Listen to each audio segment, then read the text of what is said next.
Everybody, myself Gujarat Agrawal, मेरे YouTube channel में आप सभी विद्यार्थियों का स्वागत करता हूँ। आज मैं आपके सामने कक्षा 6 से 12 तक के सभी विद्यार्थियों के लिए और जो कंपटीशन एग्जाम्स में भाग लेने जा रहे हैं उन सभी विद्यार्थियों के लिए एक बहुत ही उपयोगी बिंदु लेकर आपके सामने उपस्थित हुआ हूँ। आशा करता हूँ कि सभी विद्यार्थी इस वीडियो को शुरू से अंत तक ध्यान से देखेंगे। आज का पॉइंट है कंडीशनल सेंटेंस। बताइए बिंदु क्या है? कंडीशनल सेंटेंस, इसका पार्ट 2। ये जो पार्ट 1 पहले मैं पिछले वीडियो में बता चुका, सभी पार्ट 1 को अवश्य देखें। देखिए पिछले वीडियो में बताया था मैंने कंडीशन क्या होती है, कंडीशनल सेंटेंस क्या होते हैं, अर्थात जिसके एक भाग में शर्त होती है और दूसरे भाग में उस शर्त के पूरा होने पर मिलने वाला क्या होता है? रिजल्ट। वो हमारे कंडीशनल सेंटेंस कहलाते हैं। दूसरी बात, कंडीशनल सेंटेंस इफ से प्रारंभ होते हैं या अनलेस से प्रारंभ होते हैं। अगर हमारी कंडीशन पॉजिटिव है तो इफ से प्रारंभ होगा, कंडीशन नेगेटिव है तो अनलेस से प्रारंभ होगा। समझ में आया होगा आपके? कंडीशनल सेंटेंस में वाक्य के 2 भाग होते हैं। पहला भाग हमारा इफ क्लॉज कहलाता है, जिसको कंडीशनल क्लॉज के नाम से जाना जाता है, और दूसरा भाग हमारा होता है रिजल्ट क्लॉज। ये जिस भाग में कंडीशन होती है वो इफ क्लॉज और रिजल्ट होता है वो हमारा रिजल्ट क्लॉज कहलाता है। फिर आगे मैंने बताया था कंडीशनल सेंटेंस के बारे में कि कंडीशन 3 प्रकार की होती है: ओपन कंडीशन, अनलाइकली कंडीशन और रिजेक्टेड कंडीशन। अब यहां से हमारा सेकंड पार्ट प्रारंभ होता है। देखिए condition, types of condition. Condition 3 प्रकार की होती है। कंडीशन 3 प्रकार की होती है। ये मैंने आपको पिछले वीडियो में बताया था। ए, उसका पहली कंडीशन है ओपन कंडीशन।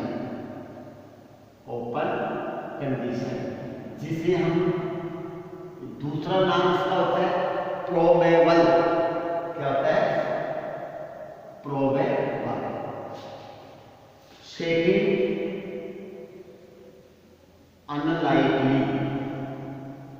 अनलाइकली या इसका दूसरा नाम होता है इमेजिनरी।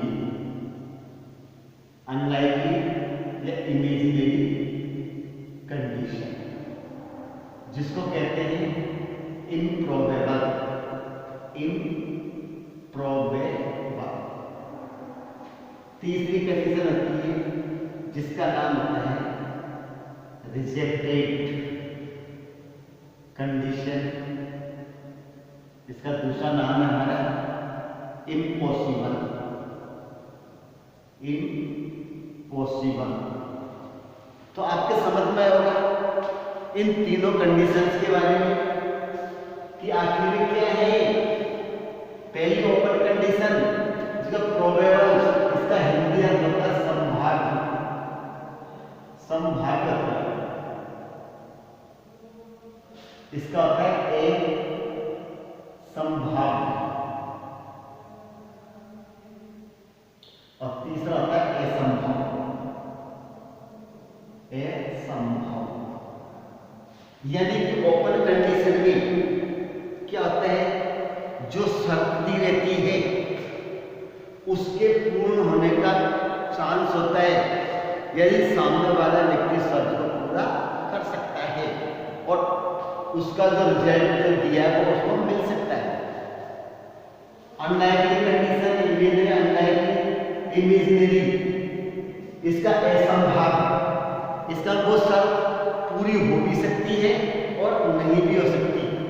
तीसरी इम्पॉसिबल, इसमें ये होता है कि शर्त कभी पूरी नहीं होगी, ले सपोज करो हो जाए तो उसके बदले में क्या परिणाम मिलने वाला है ये उसमें दिया है। तो अब हम इन तीनों कंडीशन के बारे में डिटेल से पढ़ेंगे।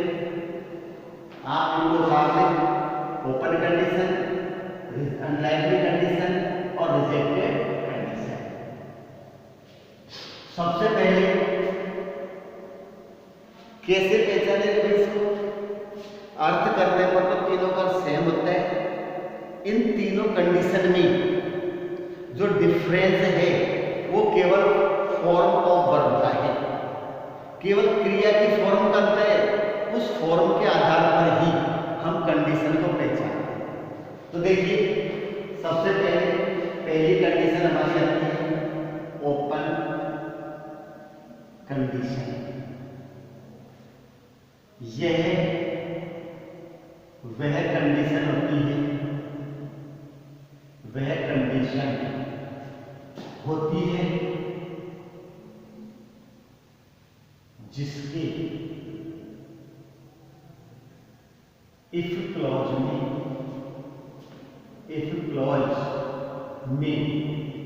प्रेजेंट इंडेफिनिट टेंस आता है।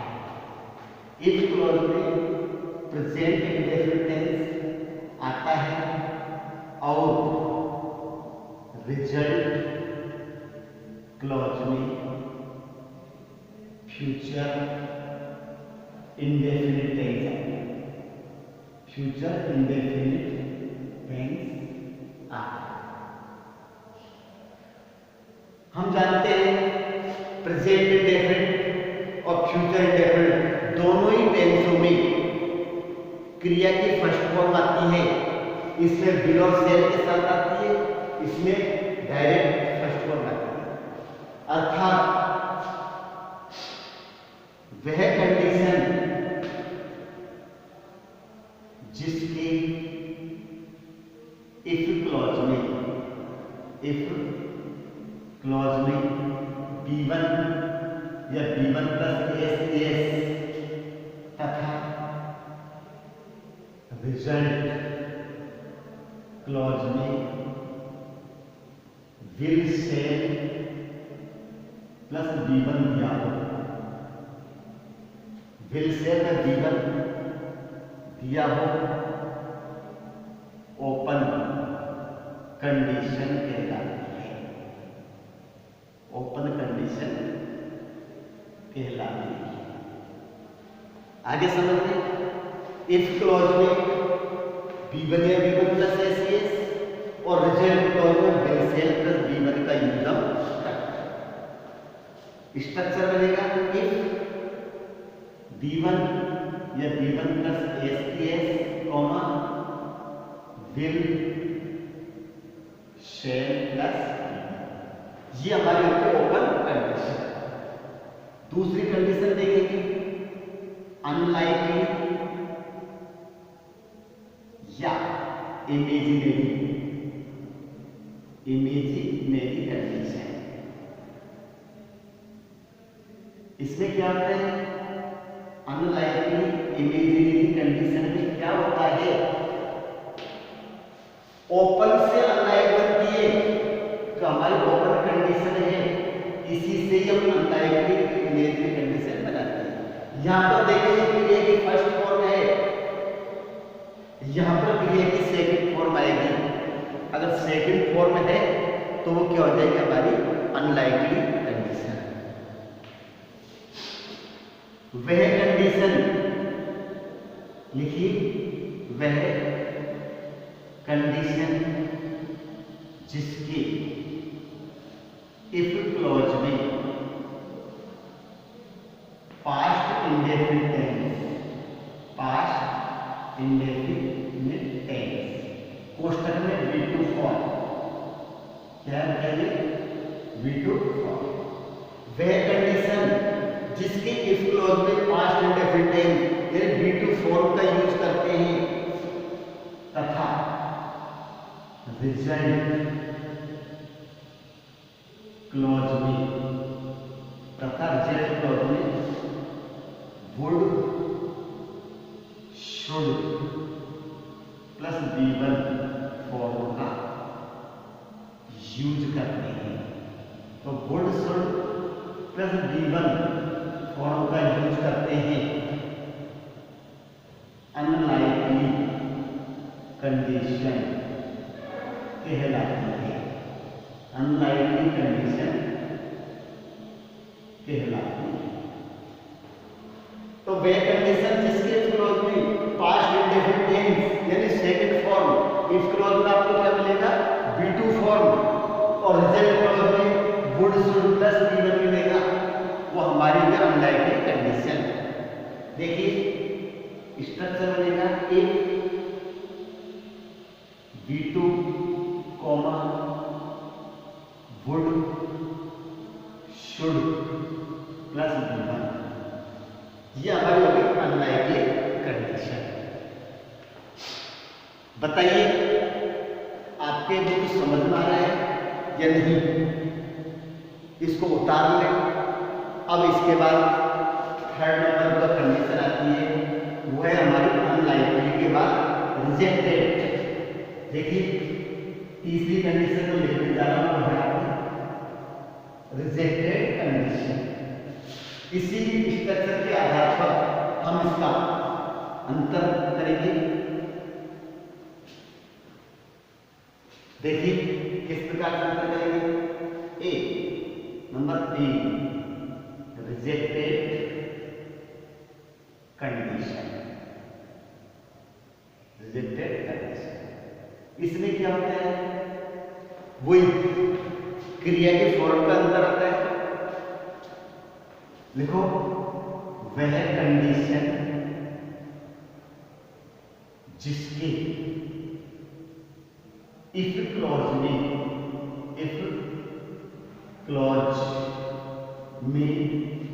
हेड प्लस B3 तथा रिजल्ट क्लॉज में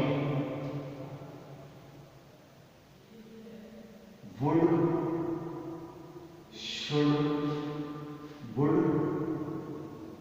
should plus have plus B3 दिया हो। समझने का प्रयास करेंगे। इफ क्लॉज में आपको क्या मिलेगा, हेड प्लस B3, और रिजल्ट क्लॉज में would should plus have plus B3 दिया हो। रिजेक्टेड कंडीशन कहलाती है। आसानी से आपको समझ पाया होगा। रिजेक्टेड कंडीशन आपके कहलाती है, रिजेक्टेड कंडीशन कहलाती है। इसका स्ट्रक्चर आपको देखिए, इफ हेड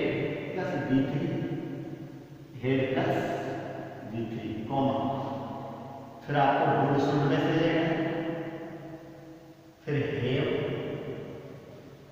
फिर इसके बाद B3 फॉर्म को यूज करना है। इस प्रकार से इन तीनों कंडीशन में अंतर होता है। क्रिया की फॉर्म के आधार पर अंतर होता है। आशा करता हूं आपके समझ में आया होगा। अब मैं आपके सामने संक्षिप्त में इन तीनों कंडीशंस को एक चार्ट के माध्यम से बनाना चाहूंगा, जो आपको बिल्कुल शॉर्ट में संक्षिप्त में समझ में आ जाएगा। जो कुछ मैंने लिखा है इसका हम शॉर्ट में लिखने का प्रयास करेंगे।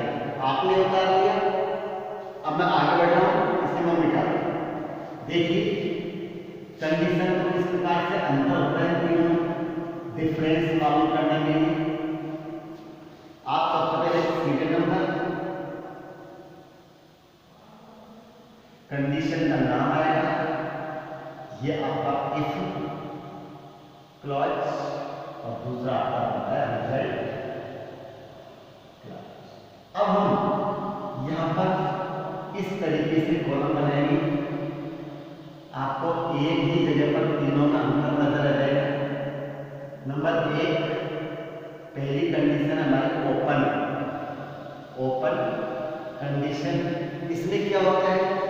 क्लॉज में क्या आता है B1 या B1 plus S. Result clause में विल सेल प्लस B1। ये आपका इस तरीके से ओपन कंडीशन के अंदर, इसको समझने से आगे समझ याद हो जाए। नेक्स्ट दूसरी कंडीशन आती है अनलाइकली या इमेजिनरी, IMAGINAR।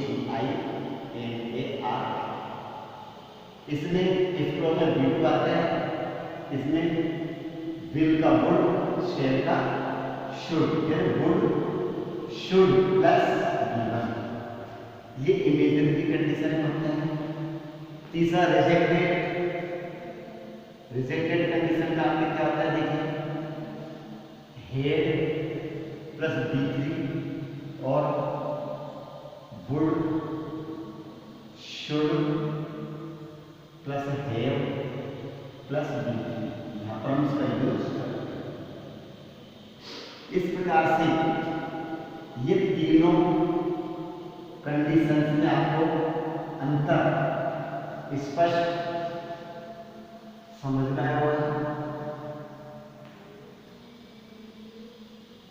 इसको आप चार्ट में बता दें बहुत अच्छा रहेगा।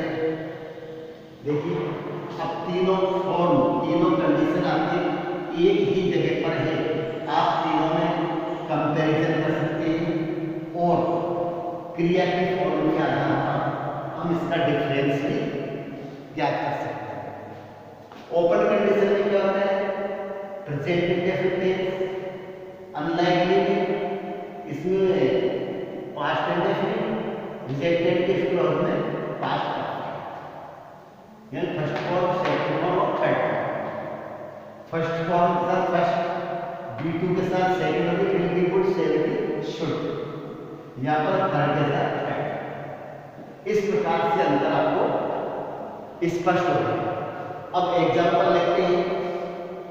एक ही एग्जाम्पल तीनों कंडीशन में कैसे आते हैं। If you work hard, you will pass in examination, तो you will pass in examination. ठीक। बी, इसी को लिखेंगे, क्रिया चेंज करेंगे। If you work hard, you would pass in examination, you would pass in examination। तीसरा वाला सी में आता है, if you had worked hard, if you had worked hard, you would have passed in examination। देखिए एक ही example को मैंने यहाँ पर तीन प्रकार से लिखा है। If you work hard you will pass in examination, if you work hard you would pass in examination, if you had worked hard you would have passed in examination। क्रिया परिवर्तित करके लिखा है तो हमारी कंडीशन भी चेंज हो गई। पहले में ओपन, दूसरे में अनलाइकली और तीसरे में आपका रिजेक्टेड। कंडीशन बदल गई। कुछ एग्जाम्पल और हो सकते हैं जो परीक्षा में आने के काबिल होते हैं और अक्सर वो परीक्षा में आते हैं। जैसे अब अंतर में क्रिया के फॉर्म देख के पता लगाना है कि वहां पर कंडीशन कौन सी है। D, if I were a bird, I would fly in the sky. कल्पना कर रहे हैं पक्षी होता, if I were A bird, यदि मैं पक्षी होता, आई would fly in the sky, मैं आकाश में उड़ता। ये B2 फॉर्म है, इसलिए आपकी कंडीशन कैसी हो जाएगी, unlikely, imaginary. E, if I had been, if I had been a president, if I had been a president, comma, I would have served my country.